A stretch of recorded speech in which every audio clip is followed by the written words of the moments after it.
الحمد لله نحمده ونستعينه ونستغفره ونؤمن به ونتوكل عليه ونعوذ بالله من شرور أنفسنا ومن سيئات أعمالنا من يهده الله فلا مضل له ومن يضلله فلا هادي له ونشهد أن لا إله إلا الله وحده لا شريك له ونشهد أن سيدنا محمدًا عبده ورسوله فإن خير الحديث كتاب الله وخير الهدي هدي محمد صلى الله عليه وسلم وشر الأمور محدثاتها وكل محدثة بدعة وكل بدعة ضلالة وكل ضلالة في النار أو كما قال صلی اللہ تعالی علیہ وسلم۔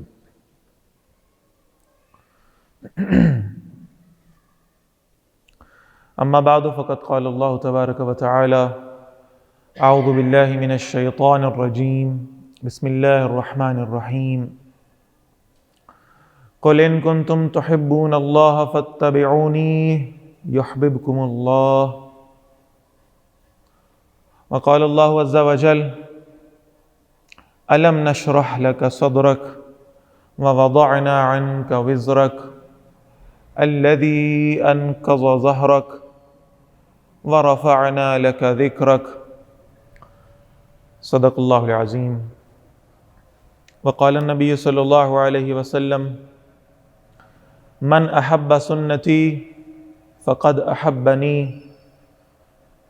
ومن أحبني كان معي في الجنة كما قال صلی اللہ تعالی علیہ وسلم۔ رب اشرح لي صدري ويسر لي أمري واحلل عقدة من لساني يفقهوا قولي۔ اللهم ربنا ألهمنا رشدنا وأعذنا من شرور أنفسنا، اللهم أرنا الحق حقا وارزقنا اتباعه وأرنا الباطل باطلا وارزقنا اجتنابه، آمین یا رب العالمین۔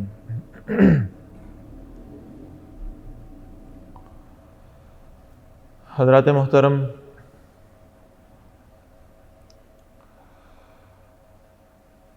تمام مسلمانوں کے نزدیک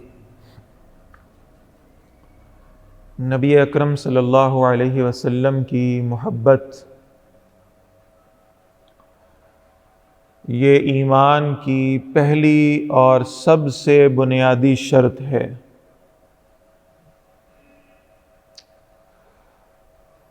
ہمارے فقہا نے جب ایمان کو ڈیفائن کیا تو سب سے مختصر اور سب سے جامع جو اس کی تعریف بیان کی تو امام طحاوی رحمۃ اللہ تعالی علیہ لکھتے ہیں کہ الایمان تصدیق بما جاء به النبی صلی اللہ علیہ وسلم، ایمان ہر اس شے کی تصدیق کا نام ہے جس کو لے کر کے آئے ہیں محمد الرسول اللہ صلی اللہ علیہ وسلم۔ گویا اس تعریف کی روشنی میں اگر دیکھا جائے تو توحید وہی معتبر ہے، ایمان باللہ وہی معتبر ہے جو ایمان بالرسالت کی روشنی میں ہے۔ اللہ تعالیٰ کا وہی تعارف معتبر ہے جو تعارف کرایا محمد الرسول اللہ صلی اللہ علیہ وسلم نے۔ آخرت کا وہی تصور معتبر ہے جو تصور پیش کیا ہے نبی اکرم صلی اللہ علیہ وسلم نے۔ آپ کو معلوم ہے کہ مکہ میں مشرکین رہا کرتے تھے۔ مشرک کا لفظ اس بات پہ دلالت کرتا ہے کہ اللہ کو مانتے تھے، بس اللہ کے ساتھ شرک کیا کرتے تھے، تو اللہ کے نام سے تو وہ بھی واقف تھے، اور جب عبد اللہ عبد الرحمن والی بات آئی اور یعنی اللہ تعالیٰ کا نام لیا ہے نبی اکرم صلی اللہ علیہ وسلم نے کہ اللہ پر ایمان لے آؤ، تو انہوں نے فوراً کوشش کی کہ کہیں سے کچھ ایسی سملیرٹیز تلاش کر لی جائیں، کہیں سے کچھ ایسے پوائنٹس ڈھونڈ لیے جائیں کہ جن پر جو کامن پوائنٹس ہوں، جن پر ہم جمع ہو سکیں۔ اور اس غرض سے وہ نبی اکرم صلی اللہ علیہ وسلم کے پاس آئے اور کہنے لگے کہ آپ بھی اللہ کا نام لیتے ہیں، ہم بھی اللہ کا نام لیتے ہیں، فرق کوئی زیادہ نہیں ہے، تو آئیے ہم بیٹھ جاتے ہیں، کچھ نیگوشیٹ کر لیتے ہیں، کچھ کمپرومائزز کر لیتے ہیں. بات تو کامن ہی ہے، آپ بھی اللہ کی بات کرتے ہیں، ہم بھی اللہ کی بات کرتے ہیں، تو ہمارا آپس میں کوئی دین کا اس قدر فرق نہیں ہے. اس پر پھر سورۃ الکافرون نازل ہوئی ہے. قل یا ایھا الکافرون لا اعبد ما تعبدون. نبی صلی اللہ علیہ وسلم ان سے واضح کہی ہے کہ تم کافر ہو، اس بنیاد پر کافر ہو کہ جس کی تم بندگی کرتے ہو میں اس کی بندگی نہیں کرتا. حالانکہ نام دونوں اللہ ہی کا لے رہے ہیں. قرآن مجید میں بارہا اس بات کا ذکر ہے کہ ان سے پوچھیں آسمان و زمین کا خالق کون ہے، مالک کون ہے، رازق کون ہے، تو یہ جواب کیا دیں گے؟ اللہ ہے. اب جب سورۃ الکافرون اتری اور اس کی تلاوت کی گئی تو مشرکین مکہ بڑے حیران پریشان ہوئے، آ گئے نبی اکرم صلی اللہ علیہ وسلم کی خدمت میں اور کہا کہ اچھا اگر ایسا ہے کہ لفظ تو ایک ہی ہے اللہ کا، لیکن اگر آپ کسی اور اللہ کو مانتے ہیں تو پھر ذرا ڈیفائن کیجئے کہ آپ کا اللہ کون ہے. اور اس پر پھر سورہ اخلاص نازل ہوئی ہے، جسے صحابہ کرام رضوان اللہ تعالیٰ علیہم اجمعین سورۃ التوحید بھی کہا کرتے تھے، جس میں اللہ کو ڈیفائن کیا گیا ہے. قل هو اللہ احد، یعنی بتایا یہ گیا کہ جس اللہ کا لفظ تم استعمال کرتے ہو اور جس اللہ کو تم اپنا خدا مانتے ہو، ہم اس کو اپنا خدا نہیں مانتے. ہمارے اللہ کی ڈیفینیشن وہ ہے جو بتائی ہے محمد رسول اللہ صلی اللہ علیہ وسلم نے، جو نازل فرمائی ہے اللہ نے قرآن مجید میں، اور وہ ڈیفینیشن یہ ہے کہ ہمارا اللہ تو وحدہ لا شریک ہے. اس بنیاد پر ہم اور تم ایک نہیں ہیں، بلکہ ہمارے اور تمہارے ادیان میں فرق بہت واضح طور پر موجود ہے. تو میں عرض یہ کر رہا ہوں کہ دین کا جو بنیادی مصدر ہے، جو ماخذ ہے، جو سورس ہے، وہ ہے رسول اللہ صلی اللہ علیہ وسلم کی ذات مقدسہ.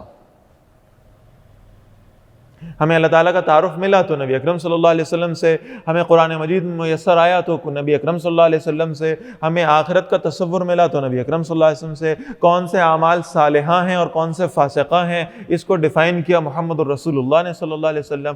جو آپ صلی اللہ علیہ وسلم کا طریقہ ہے وہ صراط مستقیم ہے، آپ کی سنت جنت کا راستہ ہے. لہٰذا میں اگر ان ساری باتوں کو ایک جملے میں سمونا چاہوں تو نبی اکرم صلی اللہ علیہ وسلم پر ایمان لائے بغیر اور آپ صلی اللہ علیہ وسلم کی اتباع کیے بغیر جنت کے راستے پر ایک قدم بڑھانا بھی ممکن نہیں ہے.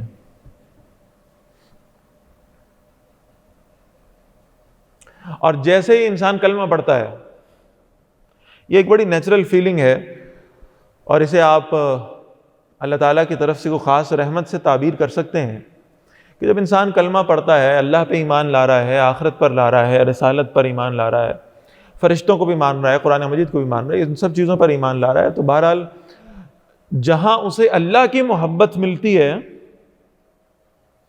والذین آمنوا اشد حبا للہ، ایمان والے تو اللہ تعالیٰ سے شدید محبت رکھتے ہیں، جہاں اسے اللہ کی جانب سے یہ تحفہ دیا جاتا ہے اس ایمان کے صلے میں کہ اسے اللہ کی محبت میسر آتی ہے، وہیں ایک تحفہ اسے یہ بھی ملتا ہے کہ نبی اکرم صلی اللہ علیہ وسلم کی محبت بھی اللہ تعالیٰ کی جانب سے اسے عطا کی جاتی ہے.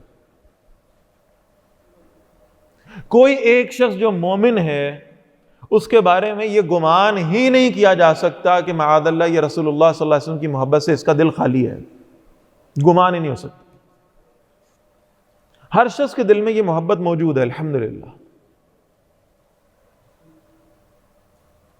اور یہ محبت آج سے نہیں ہے. میں چند مثالیں عرض کرتا ہوں قرون اولیٰ کے مسلمانوں کی، یعنی صحابہ کرام رضوان اللہ تعالیٰ علیہم اجمعین کی، اس لیے کہ رسول اللہ خود فرما رہے ہیں صلی اللہ علیہ وسلم خیر القرون قرنی ثم الذین یلونہم ثم الذین یلونہم، سب سے بہترین زمانہ تو خود اللہ کے رسول کا زمانہ ہے صلی اللہ علیہ وسلم.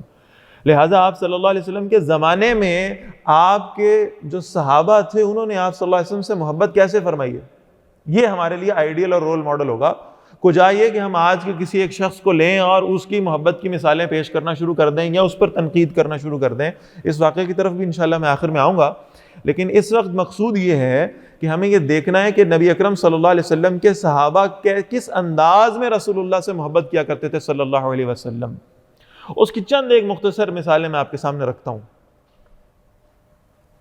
آپ صلی اللہ علیہ وسلم کے صحابہ میں سب سے جلیل القدر ہیں سیدنا صدیق اکبر رضی اللہ تعالی عنہ. ہجرت کا سفر ہے، نبی اکرم صلی اللہ علیہ وسلم دیکھتے ہیں کہ حضرت ابوبکر رضی اللہ تعالی عنہ کبھی ان کے دائیں جانب آتے ہیں، کبھی سواری لے کر بائیں جانب آ جاتے ہیں، کبھی آگے آ جاتے ہیں اور کبھی پیچھے آ جاتے ہیں. آپ صلی اللہ علیہ وسلم استفسار فرماتے ہیں ابوبکر یہ آپ اپنی ڈائریکشنز کیوں تبدیل کر رہے ہیں، آپ اپنے مقامات کو تبدیل کیوں کر رہے ہیں سفر کے دوران میں. آپ کبھی اس کیفیت کو محسوس کریں کہ آپ بس میں بیٹھے ہوئے ہیں اور آپ کو محسوس ہو کہ ایک شخص جو ہے نا وہ آپ کے کبھی دائیں والی سیٹ پہ آ کر بیٹھ جاتا ہے، پھر اٹھتا ہے تو بائیں والی سیٹ پہ آ کے بیٹھ جاتا ہے، کبھی آگے آ جاتا ہے، کبھی پیچھے سیٹ پہ چلا جاتا ہے، تو آپ کو محسوس ہوگا کہ پتہ نہیں کیا معاملہ ہے، یہ ایک جگہ پر ٹک نہیں رہا۔ میں اس سے پوچھتا ہوں کہ تم بار بار اپنی سیٹ چینج کیوں کر رہے ہو؟ اسی لیے رسول اللہ نے پوچھا صلی اللہ علیہ وسلم ابوبکر رضی اللہ تعالیٰ عنہ سے کہ آپ اپنی جگہ تبدیل کیوں فرما رہے ہیں؟ تو سیدنا ابوبکر صدیق رضی اللہ تعالیٰ عنہ نے کہا یا رسول اللہ صلی اللہ علیہ وسلم، جب مجھے محسوس ہوتا ہے کہ دائیں جانب سے کوئی قدموں کی چاپ آ رہی ہے، کسی سواری کی آواز آ رہی ہے، تو میں آپ کی دائیں جانب آ جاتا ہوں، اور جب مجھے محسوس ہوتا ہے کہ کوئی بائیں جانب سے نہ آ جائے تو میں آپ کے بائیں جانب حاضر ہو جاتا ہوں، کہ کوئی آپ پر حملہ کرنے کی غرض سے آئے تو سب سے پہلے مجھ پر حملہ آور ہو جائے، کوئی آپ کو نقصان پہنچانے کی کوشش کرے تو سب سے پہلے مجھے نقصان پہنچا دے لیکن آپ تک نہ پہنچ پائے۔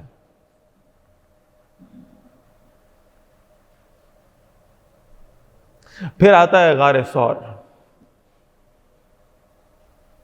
اللہ ہم سب کو وہاں لے جائے اور اللہ ہمیں اس کو دیکھنے کی اور اس کیفیت کو وہاں جا کر محسوس کرنے کی توفیق عطا فرمائے۔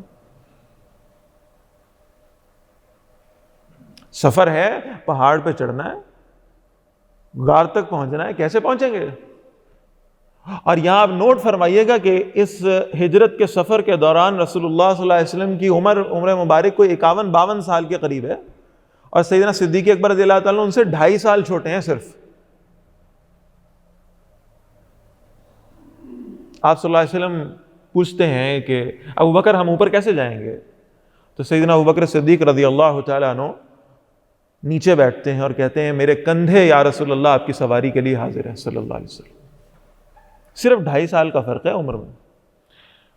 اپنے کندھوں پر نبی اکرم صلی اللہ علیہ وسلم کو سوار کرتے ہیں، غار تک پہنچتے ہیں، پھر خود پہلے غار کے اندر جاتے ہیں اس کا سیکیورٹی چیک کرنے کے لیے۔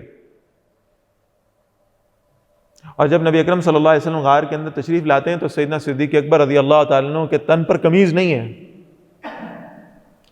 آپ صلی اللہ علیہ وسلم نے پوچھا یہ قمیض کہاں گئی؟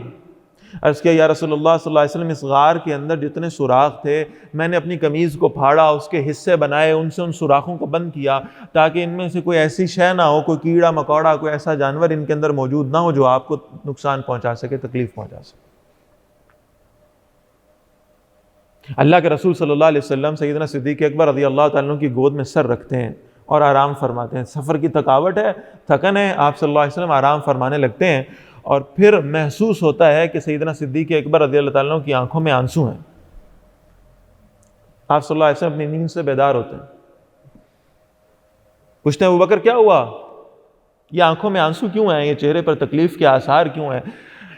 یا رسول اللہ صلی اللہ علیہ وسلم غار کا ایک سوراخ باقی تھا، میری قمیض کا کپڑا ختم ہو گیا تھا، اس غار کے سوراخ پر میں نے اپنا پیر رکھا تھا اور اس پیر سے اس کو دبانے اور بند کرنے کی کوشش کی تھی۔ اس سوراخ کے اندر کوئی سانپ موجود ہے جو بار بار آ کر میرے پیروں پر کاٹتا ہے اور مجھے اس کی تکلیف ہوتی ہے۔ اللہ کے رسول نے فرمایا صلی اللہ علیہ وسلم ابوبکر آپ اپنا پیر ہٹا لیتے؟ کہا یا رسول اللہ صلی اللہ علیہ وسلم یہ وہی پیر تھا جس کی ران پہ سر رکھ کر آپ آرام فرما رہے تھے، مجھے سانپ سے کٹوانا تو منظور تھا لیکن یا رسول اللہ صلی اللہ علیہ وسلم مجھے آپ کو تکلیف دینا مقصود نہیں تھا، آپ کی نیند میں خلل واقع ہو جائے یہ مجھے منظور نہیں ہے۔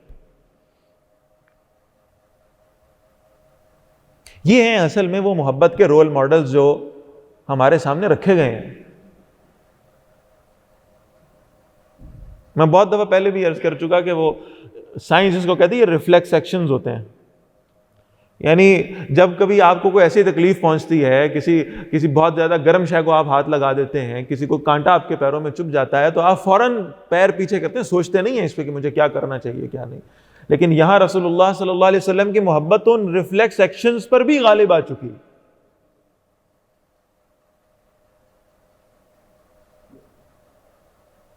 ہم یہاں جذباتیت کے نام پر اور رسول اللہ صلی اللہ علیہ وسلم کا نام لے کر پتہ نہیں کیا کچھ کر گزرتے ہیں، لیکن آپ دیکھیے کہ وہاں جہاں فیصلہ کرنے کا اختیار دماغ کو حاصل نہیں بھی ہے، وہ ایکٹس بھی، وہ ایکشنز بھی اصل میں رسول اللہ صلی اللہ علیہ وسلم کی محبت کے تابع ہیں۔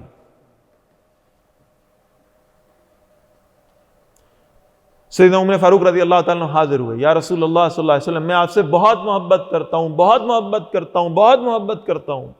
آپ صلی اللہ علیہ وسلم نے پوچھا عمر کیا آپ اپنی اولاد سے بھی زیادہ مجھ سے محبت کرتے ہیں، اپنے والدین سے بھی زیادہ مجھ سے محبت کرتے ہیں، اپنے مال سے بھی زیادہ مجھ سے محبت کرتے ہیں۔ عرض کیا یا رسول اللہ صلی اللہ علیہ وسلم یہ سب کچھ میں آپ کے نام پر وار دینے کو تیار ہوں۔ تو آپ صلی اللہ علیہ وسلم نے اگلا سوال کیا، عمر کیا آپ اپنی جان سے بھی زیادہ مجھ سے محبت کرتے ہیں؟ عرض کیا یا رسول اللہ صلی اللہ علیہ وسلم عمر اپنی جان سے بھی زیادہ آپ سے محبت کرتا ہے۔ پھر آپ صلی اللہ علیہ وسلم نے فرمایا عمر اب آپ کا ایمان بالکل مکمل ہو گیا۔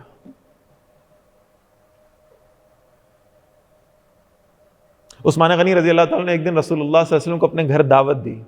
عرض کیا یا رسول اللہ صلی اللہ علیہ وسلم کھانا ہمارے ساتھ کھائیے۔ آپ صلی اللہ علیہ وسلم نے دعوت کو قبول فرمایا اور آپ صلی اللہ علیہ وسلم چل پڑے۔ سیدنا عثمان غنی رضی اللہ تعالیٰ کچھ قدم پیچھے آ رہے ہیں، آپ صلی اللہ علیہ وسلم سے کچھ قدم پیچھے آ رہے ہیں۔ ایک تو ادب کا تقاضا، احترام کا تقاضا ہے کہ برابر نہیں چل رہے، لیکن بہرحال کچھ قدم پیچھے ہیں اور زیر لب گنتی گن رہے ہیں، زیر لب گنتی گن رہے ہیں۔ تو نبی اکرم صلی اللہ علیہ وسلم کے چہرے پر مسکراہٹ آئی۔ آپ صلی اللہ علیہ وسلم نے پوچھا عثمان کیا گن رہے ہو؟ عرض کیا یا رسول اللہ صلی اللہ علیہ وسلم میں نے اللہ سے وعدہ کیا تھا جس دن نبی اکرم صلی اللہ علیہ وسلم مجھے یہ سعادت دیں گے نا کہ آپ صلی اللہ علیہ وسلم میرے گھر تشریف لائیں گے، تو میں نے اللہ سے وعدہ کیا تھا جتنے قدم چل کر رسول اللہ میرے گھر آئیں گے اتنے غلام میں اللہ کی راہ میں آزاد کر دوں گا۔ یا رسول اللہ صلی اللہ علیہ وسلم میں تو آپ کے قدم مبارک گن رہا ہوں کہ آپ کتنے قدم اٹھاتے ہیں، اور میں اتنے غلام اللہ کے راستے میں آزاد کروں گا، میری سعادت کہ آپ میرے گھر تشریف لے آئے صلی اللہ علیہ وسلم۔ کنویں کا سودا ہو گیا۔ نبی اکرم صلی اللہ علیہ وسلم نے فرمایا مسلمان بیمار ہو رہے ہیں، پانی مدینہ کا راس نہیں آ رہا ہجرت کے بعد، کون ہے جو یہ کنواں خرید کر اللہ کے راستے میں وقف کرے گا؟ سیدنا عثمان غنی رضی اللہ تعالیٰ گئے اور ضمانت کیا ہے؟ جنت کی۔ کنواں خریدا، وقف کیا مسلمانوں کے لیے، ایک پیالہ پانی صرف لیا۔ اس دن ان کی باری نہیں بنتی، اگلے دن باری بنتی تھی، ظاہر سودا ہوا تھا۔ ایک پیالہ پانی کا لیا، وہ پیالہ پانی کا لے کر رسول اللہ صلی اللہ علیہ وسلم کی خدمت میں حاضر ہوئے۔ یا رسول اللہ صلی اللہ علیہ وسلم اس یہودی نے جتنے پیسے مانگے میں نے اس کو دے دیے، میں نے اس سے کوئی بارگیننگ نہیں کی، اور اس کے بدلے میں نے اسے کہا مجھے ایک ایکسٹرا فیور دے دو کہ مجھے ایک پیالہ پانی کا اور دو، اور وہ ایک پیالہ لے کر میں آپ کی خدمت میں حاضر ہو گیا ہوں۔ یا رسول اللہ صلی اللہ علیہ وسلم وہ پیالہ میں نے خود نہیں پیا، میں نے اپنے بچوں کو نہیں پلایا، وہ پانی کا پیالہ لے کر میں آپ کی خدمت میں آپ کو پلانے کے لیے حاضر ہوا ہوں۔ اب ایک ایکسٹرا فیور مجھے آپ سے چاہیے، اور وہ یہ ہے کہ یا رسول اللہ صلی اللہ علیہ وسلم یہ پیالہ میں آپ کو اپنے ہاتھوں سے پلانا چاہتا ہوں۔ حضور نے فرمایا پلاؤ۔ پانی کا پیالہ پلایا اور پیالہ خالی ہو گیا۔ حضور صلی اللہ علیہ وسلم نے پانی نوش فرما لیا، پیالہ خالی ہو گیا۔ اب عثمان غنی رضی اللہ تعالیٰ عنہ اس پیالے کو ہونٹ لگا کے کھڑے ہیں۔ رسول اللہ صلی اللہ علیہ وسلم فرماتے ہیں عثمان اس میں پانی تو کوئی نہیں، کیا تلاش کرتے ہو؟ کہا یا رسول اللہ صلی اللہ علیہ وسلم اگر پانی کی طلب ہوتی تو وہی یہودی سے پانی لے کر ایک پیالہ پی لیتا، طلب پانی کی نہیں تھی، طلب تو یہ تھی یا رسول اللہ صلی اللہ علیہ وسلم کہ اس پیالے پر جس جگہ میرے نبی کے ہونٹ لگیں وہاں میں اپنے ہونٹوں کو مس کر دوں۔ اللہ کے رسول نے فرمایا صلی اللہ علیہ وسلم، فرمایا لوگوں گواہ ہو جاؤ، حوض کوثر ہوگا، میرے دائیں جانب ابو بکر ہوں گے، بائیں جانب عمر ہوں گے رضی اللہ تعالی عنہما، لوگ آتے ہوں گے، میں پیالہ بھر کر ابو بکر کو پکڑاؤں گا وہ پلائیں گے، میں پیالہ بھر کے عمر کو پکڑاؤں گا وہ پلائیں گے رضی اللہ تعالیٰ عنہ، اور پھر عثمان آئے گا اور میں ابو بکر و عمر کو کہوں گا اب تم پیچھے ہٹ جاؤ، اس نے اپنے ہاتھوں سے مجھے پلایا تھا، آج میں اسے اپنے ہاتھوں سے پلاؤں۔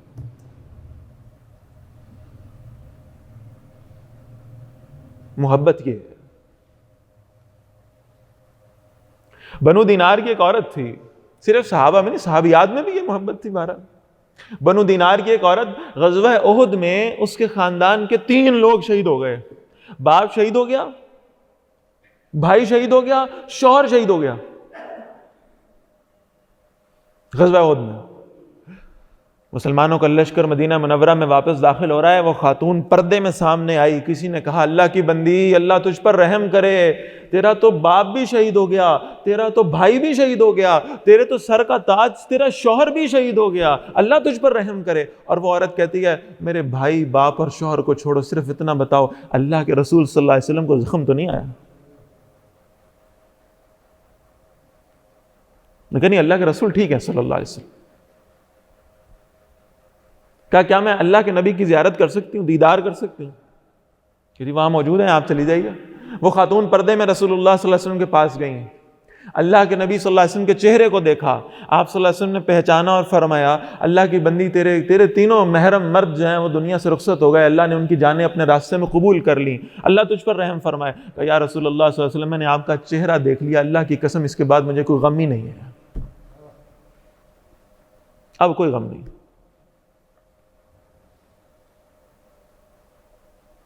اسی غزوہ احد میں سعد بن ربیع رضی اللہ تعالیٰ عنہ، جلیل القدر صحابی ہیں، زخمی ہو گئے۔ جب جنگ ختم ہوئی رسول اللہ صلی اللہ علیہ وسلم نے زید بن ثابت رضی اللہ تعالیٰ عنہ کو کہا ذرا سعد کو ڈھونڈو کہاں ہیں۔ زید بن ثابت رضی اللہ تعالیٰ عنہ ڈھونڈتے جہاں میتیں تھیں وہاں ڈھونڈتے پہنچے۔ سعد بن ربیع رضی اللہ تعالیٰ عنہ شدید زخمی ہیں، جان نکلنے والی ہے۔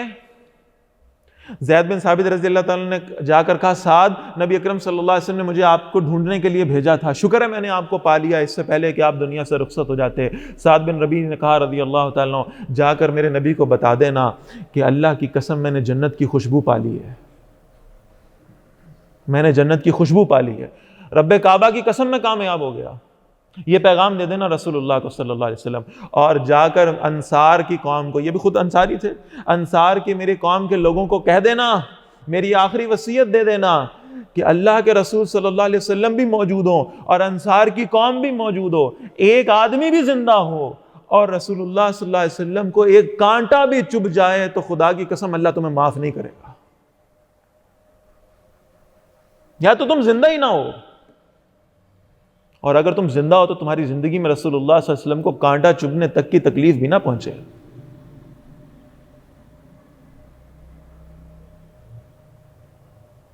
ایک چند ساتھی جا رہے ہیں، مشرکین مکہ نے دھوکہ کیا، انہیں گرفتار کر لیا۔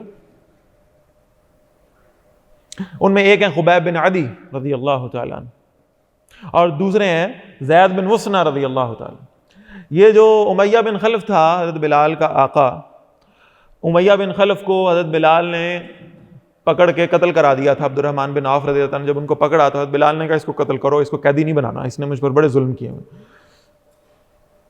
اس امیہ کا بیٹا تھا صفوان بن امیہ، اس کو بڑا دکھ تھا کہ میرے باپ کو قتل کر دیا گیا ہے۔ جب یہ قیدی پکڑے گئے نا، جن میں زید بن وسنہ بھی تھے اور خبیب بن عدی بھی تھے رضی اللہ تعالیٰ عنہما، اس نے کہا کہ اب یہ میرے غلام ہے اور میں ان کو قتل کرواؤں گا۔ خبیب بن عدی کو لے گئے مکے کے باہر، لوگ جمع ہو گئے، عورتیں آ گئیں، مکے کی بچے آ گئے، مرد آ گئے، سب لوگ جمع ہو گئے۔ ایک درخت کے اوپر رسیاں باندھ کر خبیب بن عدی رضی اللہ تعالیٰ کو لٹکا دیا گیا۔ اور بڑی عجیب بات ہے کہ مشرکوں میں سے ایک آدمی نے آ کر کہا کہ یہ لوگ سب تیار ہیں، تیرا تماشا دیکھ رہے ہیں، اور ان میں سے کچھ لوگ ایسے ہیں جن کے ہاتھوں میں چھریاں ہیں اور اب یہ تیرے جسم کے گوشت کو کاٹنے لگے ہیں، صرف ایک دفعہ کہہ دے کہ کاش اس وقت میری جگہ پر محمد ہوتے صلی اللہ علیہ وسلم۔ تڑپ کر کہا ہے خبیب بن عدی نے رضی اللہ تعالیٰ عنہ، اللہ کی قسم میری بوٹیوں کا ایک ایک ریشہ بھی تم الگ کر دو، مجھے یہ تو قبول ہوگا، یہ قبول نہیں ہوگا کہ میرے نبی کے پیروں میں کانٹا بھی چبھ جائے مدینہ میں اس کو قبول نہیں کروں گا۔ وہ لکھا ہے کتابوں کے اندر، وہ جو جب ان کے ساتھ یہ سب کچھ ہو رہا تھا، ان کے جسم کے حصوں کو کاٹا جا رہا تھا اور انہیں تختے کے اوپر چڑھایا جا رہا تھا، اس وقت ان کے الفاظ کیا تھے کہ یا اللہ میں تجھے گواہ بناتا ہوں یہ جو کچھ میرے ساتھ کر رہے ہیں، یہاں عورتیں بچے بوڑھے کھڑے ہو کر میرا تماشا دیکھ رہے ہیں، مجھے یہاں تختے پر لٹکا دیا گیا ہے، میرے جسم کے حصے کاٹے جا رہے ہیں، میری روح مجھے کھنچتی ہوئی محسوس ہو رہی ہے، لیکن یا اللہ میں اس بات پر مطمئن ہوں یہ تکلیف مجھے ہو رہی ہے، میرے نبی کو نہیں ہو رہی، میں اس پہ مطمئن دنیا سے جا رہا ہوں۔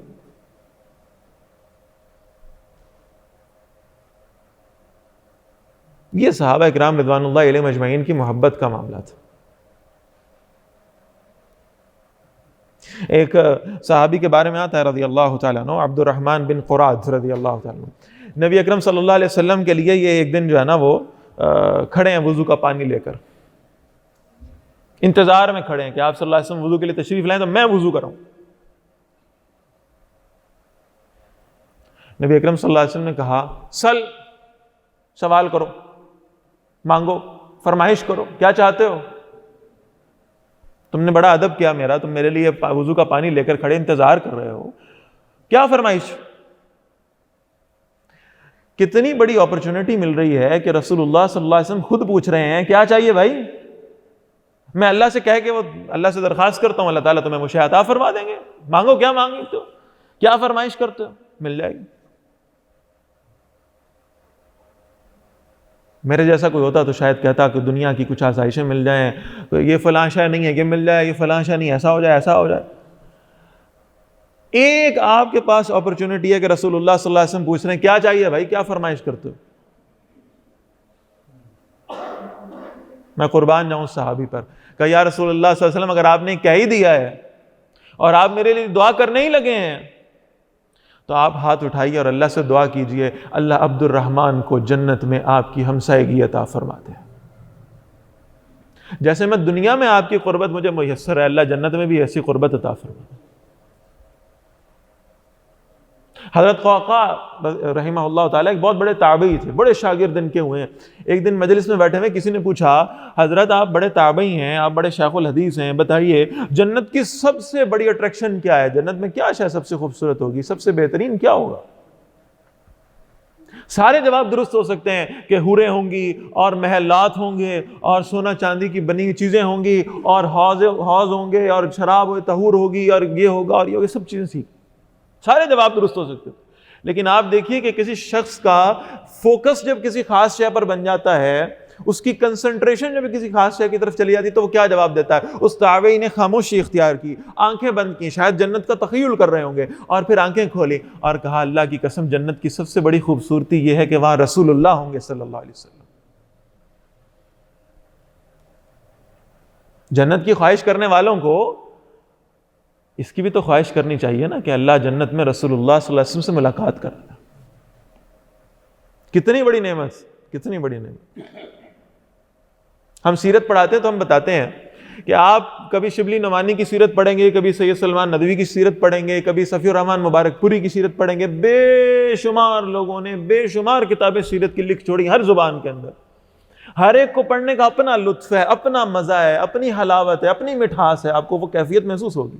لیکن ذرا ان ساری باتوں سے اوپر جا کے دیکھیے کہ نبی اکرم صلی اللہ علیہ وسلم کی سیرت پڑھتے ہوئے کبھی ہاتھ اٹھائیے اور کبھی اللہ سے یہ دعا کیجئے اور پھر اس کیفیت کو محسوس کیجئے کہ اللہ تعالیٰ جنت میں رسول اللہ صلی اللہ علیہ وسلم سے ملاقات کرا دیں اور میں اللہ کے نبی سے پوچھوں صلی اللہ علیہ وسلم کہ ذرا آپ مجھے اپنی زبان مبارک سے سنائیے کہ طائف میں کیا ہوا تھا.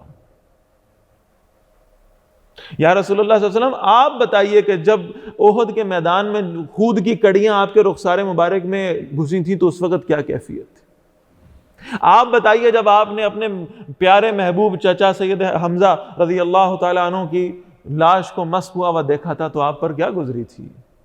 آپ بتائیے کہ فتح مکہ کے موقع پر جب آپ اپنا سر جھکائے اپنی اونٹنی پر بیٹھے اللہ کی حمد و ثنا کر رہے تھے تو دل کی کیا کیفیت تھی. آپ مجھے بتائیں جتنی سیرت کی کتابیں ہم نے جمع کی ہیں، جتنی اس وقت دنیا میں موجود ہیں، ان سب کو جمع کر کے وہ کیفیت نہیں بن سکتی جو جنت میں اللہ کے رسول صلی اللہ علیہ وسلم سے سننے کی کیفیت ہوگی. اللہ ہم سب کو عطا کرے.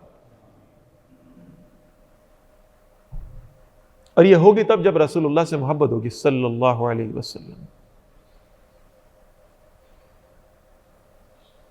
اب ذرا اسی بات کو ایک اور پہلو سے میں آپ کے سامنے رکھنا چاہ رہا ہوں جو بڑی اہم بات ہے. اللہ فرما رہے ہیں کل نبی صلی اللہ علیہ وسلم ان سے کہیے، اعلان کر دیجئے ان کنتم تحبون اللہ فاتبعونی. اے نبی صلی اللہ علیہ وسلم ان سے کہیے اگر تم اللہ سے محبت کرتے ہو نا تو میری اتباع کرو، رسول اللہ کی اتباع کرو صلی اللہ علیہ وسلم. یحببکم اللہ، اللہ تم سے محبت بھی کرے گا، تمہارے گناہوں کو معاف بھی کرے گا، تمہیں جنت بھی دے دے گا، جہنم سے محفوظ بھی کر دے گا. اتباع کرو.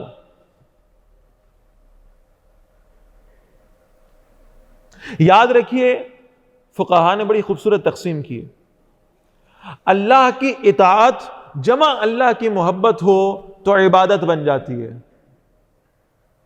رسول اللہ صلی اللہ علیہ وسلم کی اطاعت اور رسول اللہ صلی اللہ علیہ وسلم کی محبت جمع ہو جائے تو اتباع بن جاتی ہے۔ اللہ کی عبادت کرنی ہے، رسول اللہ صلی اللہ علیہ وسلم کی اتباع کرنی ہے۔ جنت کا اگر کوئی واحد راستہ ہے تو وہ یہی راستہ، اتباع کرو۔ اور وہ اتباع کیسے ہوگی؟ یعنی بڑی آسانی سے ہم یہ لفظ بولتے، سنت ہی ہے نا۔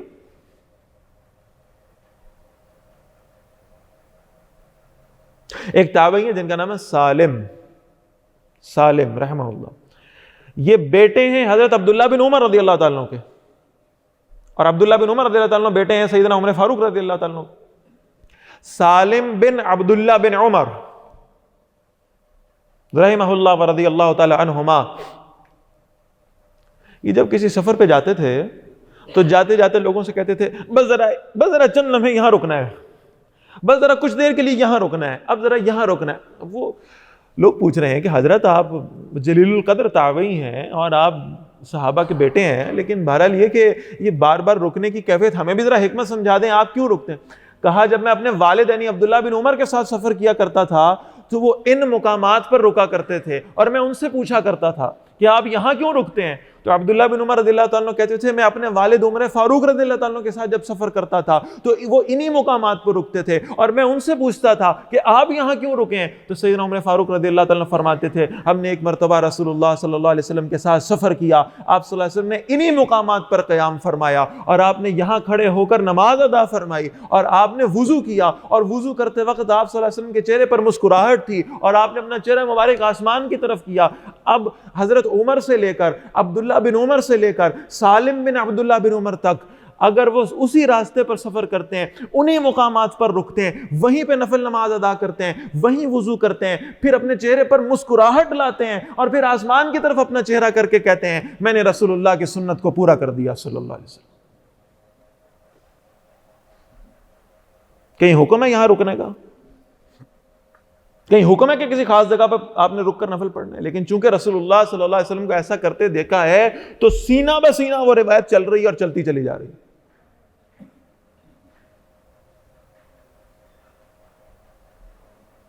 اللہ کے نبی فرماتے ہیں صلی اللہ علیہ وسلم، حدیث مبارکہ ہے، فرمایا جس نے مجھ سے مصافحہ کیا، من صافحنی، جس نے مجھ سے مصافحہ کیا، یا اس سے مصافحہ کر لیا جس نے مجھ سے مصافحہ کیا ہوا تھا۔ مصافحہ سے مراد کیا ہے؟ ہاتھ ملانا۔ جس نے اس سے مصافحہ کیا جس نے مجھ سے مصافحہ کیا ہوا تھا، دخل الجنہ، اللہ نے اس کو جنت میں داخل کر دیا، جنت اس پر واجب ہو گئی۔ آپ اندازہ لگائیے رسول اللہ صلی اللہ علیہ وسلم نے حدیث پڑھی، سارے صحابہ آپ صلی اللہ علیہ وسلم کے گرد جمع ہو گئے، یا رسول اللہ صلی اللہ علیہ وسلم ہم سے ہاتھ ملا لیجیے، ہم سے مصافحہ کر لیجیے۔ آپ صلی اللہ علیہ وسلم مصافحہ فرما لیا۔ اب ایک صحابی بیٹھا اپنے شاگردوں کو حدیث پڑھانے، اور جب اس حدیث کا تذکرہ آیا تو تابعین نے کہا کہ صحابی سے کہا استاد جی آپ نے رسول اللہ صلی اللہ علیہ وسلم سے ہاتھ ملایا تھا، اب ہم آپ سے ہاتھ ملاتے ہیں، اللہ ہمیں بھی جنت ہم پر واجب فرما دے۔ تو انہوں نے آ کر سارے شاگردوں نے اپنے شیخ سے ہاتھ ملایا۔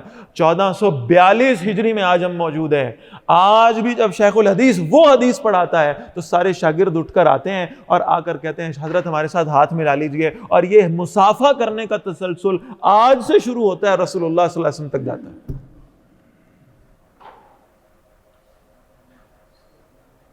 یہ اتباع ہے۔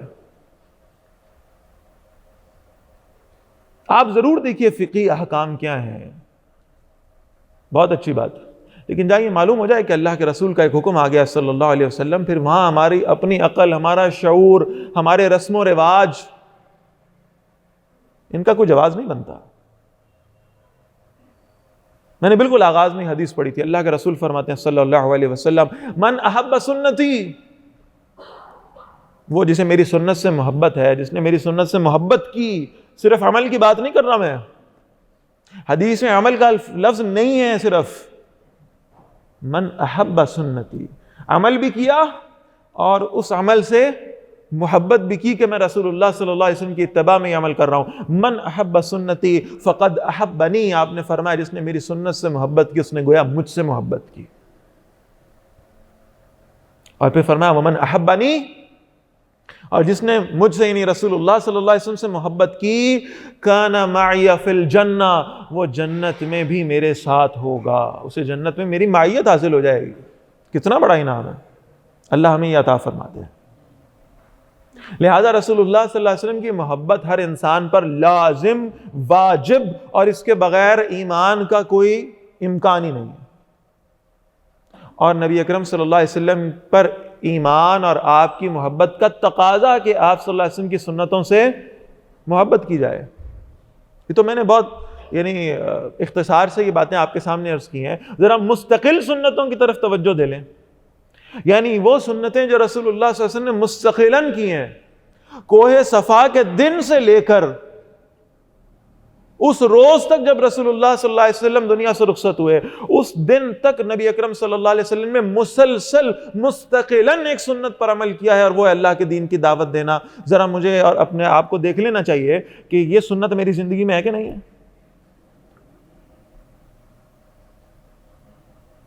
پہلی وحی اقرا باسم ربک الذی خلق پڑھیے، پوری زندگی اللہ کے دین کا تعلیم و تعلم.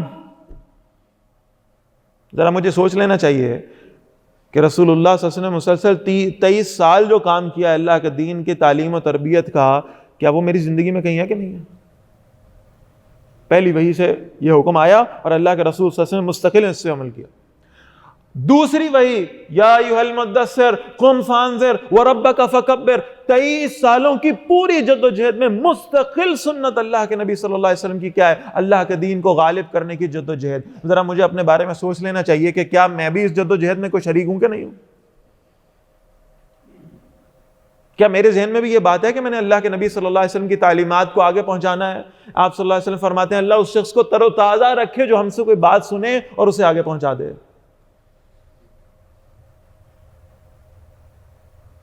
کیا کر رہے ہیں 23 سال اللہ کے نبی صلی اللہ علیہ وسلم؟ یتلو علیہم آیاتی ویزکیہم ویعلمہم الکتاب والحکمہ، تلاوت قرآن ہو رہی ہے اور تزکیہ ہو رہا ہے اور علم و حکمت کی تعلیم ہو رہی ہے. یہ سب ہو رہا ہے. کیا ہماری زندگیوں میں یہ ہے؟ کیا یہ محبت کا دعویٰ کہیں کھوکھلا تو نہیں ہے؟ کیا صرف ایک جذباتی نعرہ تو نہیں ہے؟ کیا اتباع ہے؟ کیا عمل ہے؟ کیا اطاعت ہے رسول اللہ کی صلی اللہ علیہ وسلم؟ اور بالکل آخری بات عرض کرنے کی طرف جا رہا ہوں. یہ جو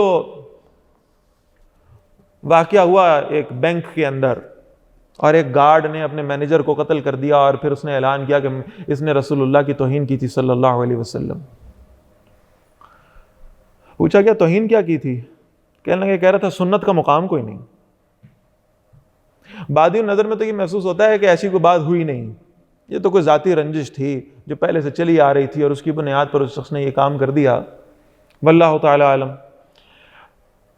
لیکن اس شخص سے یہ پوچھا جانا چاہیے تھا. ہم اتنے جذباتی ہو جاتے ہیں بعض اوقات، ہم نے جلوس نکال دیے اور لوگ جناب اس کو لے کر ہیرو بنا کے باہر نکل پڑے، اس کے ہاتھ چومنا، اس کا ماتھا چومنا، ہم نے سمجھا کہ ہمارے لیے بڑی سعادت کی بات ہے اور جنت میں ہم نے جانا تو اسی کام کے لیے جانا ہے. تو ذرا اس سے کوئی یہ تو سوال پوچھتا بھائی کہ اگر اس شخص نے یہ کہا بھی تھا کہ رسول اللہ صلی اللہ علیہ وسلم کی سنت اس کی کوئی ویلیو نہیں ہے معاذ اللہ، تو ذرا یہ بتاؤ کہ آپ جو سنت کے علم بردار بن کے کھڑے ہوئے، آپ کے اپنے چہرے پر سنت موجود ہے اس وقت؟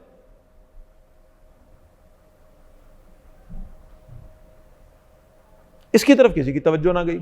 اور پھر بعد میں معلوم ہوا کہ جس شخص کو قتل کیا گیا ہے وہ تو اس کی تو فیس بک پروفائل سے اور اس کے سارے جو پیچھے جو لوگ اس کو جانتے تھے، اتنا بڑا جنازہ ہوا ہے اس شخص کا، اور وہ ایک عالم دین نے کھڑے ہو کر جنازہ پڑھایا اور انہوں نے اس بات کا اعلان کیا ہم اس شخص کو پرسنلی جانتے تھے، نہ اس کا کسی فرقہ ضالہ میں سے کسی کے ساتھ تعلق تھا اور نہ اس کے ایسے نظریات تھے. نماز پڑھا کرتا تھا، اس کے گھر میں نعتیہ محافل ہوا کرتی تھیں، اس کی فیس بک پروفائل کے اوپر رسول اللہ صلی اللہ علیہ وسلم کی اور حسنین کریمین کی اور اہل بیت کی محبت کی کتنی باتیں یہاں موجود تھیں. لہذا معلوم ہوتا ہے معاملہ کچھ اور تھا. چلیے ایک بات ہو گئی. اصل مسئلہ یہ ہے کہ قانون اپنا راستہ کیوں نہیں بناتا؟ ہم عوام الناس کو قانون ہاتھ میں لینے کی طرف راغب کرتے کیوں ہیں؟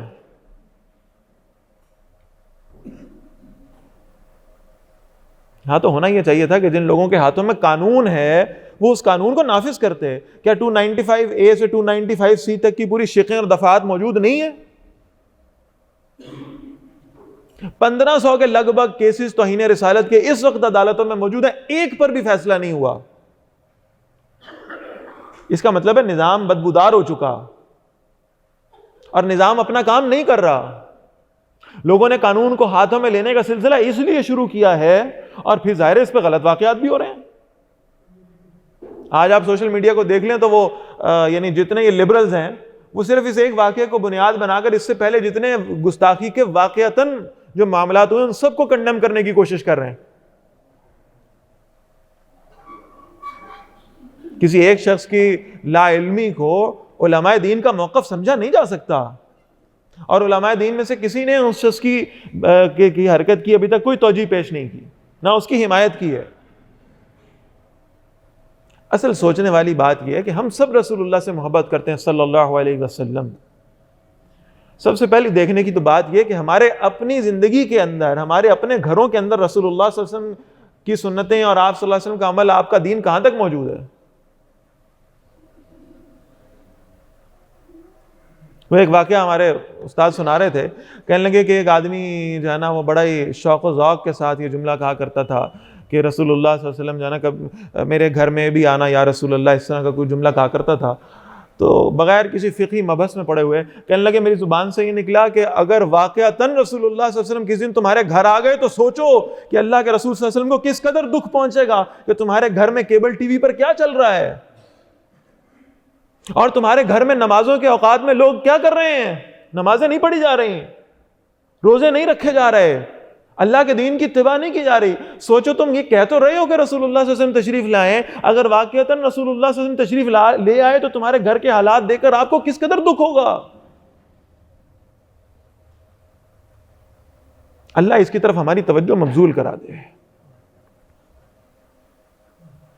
ورنہ اگر ہم اپنا جائزہ لے لیں تو کیفیت وہی محسوس ہوتی ہے جو علامہ اقبال رحمہ اللہ کہہ کر گئے ہیں کہ گر تمی بینی حسابم ناگزیر از نگاہ مصطفیٰ پنہا بگیر.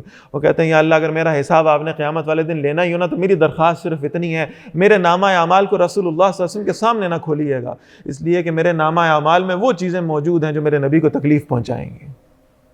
میرے عمل ایسے نہیں ہیں کہ اللہ کے نبی صلی اللہ علیہ وسلم ان سے خوش ہوں. اس کی طرف سب سے زیادہ توجہ دینے کی ضرورت ہے, اور یہ حقیقی محبت کا تقاضا ہے. اللہ تعالیٰ ہمیں نبی اکرم صلی اللہ علیہ وسلم سے شدید بے انتہا محبت کرنے کی توفیق عطا فرمائے, اور اللہ تعالیٰ ہمیں اپنا سب کچھ رسول اللہ صلی اللہ علیہ وسلم پر وار دینے کا جذبہ عطا فرما دے, اور رسول اللہ صلی اللہ علیہ وسلم کی عزت و ناموس پہ کٹ مرنے کا جذبہ عطا فرما دے, اور آپ صلی اللہ علیہ وسلم کے دین, آپ کی شریعت کو خود پر اور پھر اس پوری دنیا پر نافذ کرنے کی جدوجہد کرنے کی توفیق عطا فرما دے. اقول قولی ھذا واستغفر اللہ لی ولکم ولسائر المسلمین والمسلمات. سنتیں ادا فرما لیں.